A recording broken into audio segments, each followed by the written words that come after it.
எனக்கு மட்டும் ஏன் வாழ்க்கையில் தப்பாக எல்லாமே நடக்குது, எல்லாமே ஃபெயிலியர் ஆகுது அப்படின்னு ரொம்ப மன உளைச்சலோடு இருக்கீங்களா? இந்த வீடியோ உங்களுக்கு தாங்க.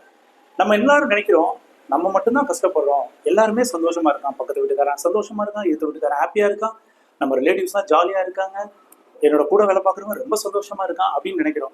பட் ரியாலிட்டியில் இங்கே ஒவ்வொரு மனுஷனுக்கும் ஒவ்வொரு விதமான பிரச்சனை இருந்துட்டு தாங்க இருக்கும். ஸோ அந்த பிரச்சனையோட நிறம் வேற மாதிரி இருக்கலாம், வடிவம் வேற மாதிரி இருக்கலாம். ஆனால் எல்லா மனிதருக்கும் ஒரு விதமான பிரச்சனை அவன் லைஃப்ல போயிட்டு தான் இருக்கும். அப்புறம் எப்படி அவன் மட்டும் சந்தோஷமா இருக்கான் அப்படின்னு நினைக்கிறீங்க. ஸோ என்ன பண்றாங்கன்றத நான் சொல்றேன். இங்க சில மனிதர்கள் என்ன பண்ணுவாங்கன்னா அந்த பிரச்சனையை அப்படியே கண்டுக்காம விட்டுருவாங்க.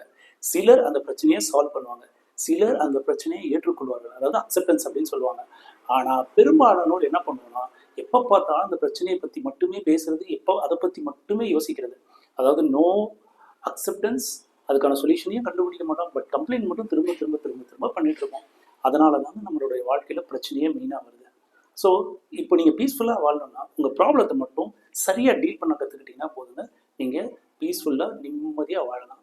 ஸோ இந்த வீடியோ வாட்ச் பண்ணதுக்கு தேங்க்யூ. யூஸ்ஃபுல்லாக இருக்குன்னு நினச்சிங்கன்னா மற்றவங்களுக்கு ஷேர் பண்ணுங்கள்.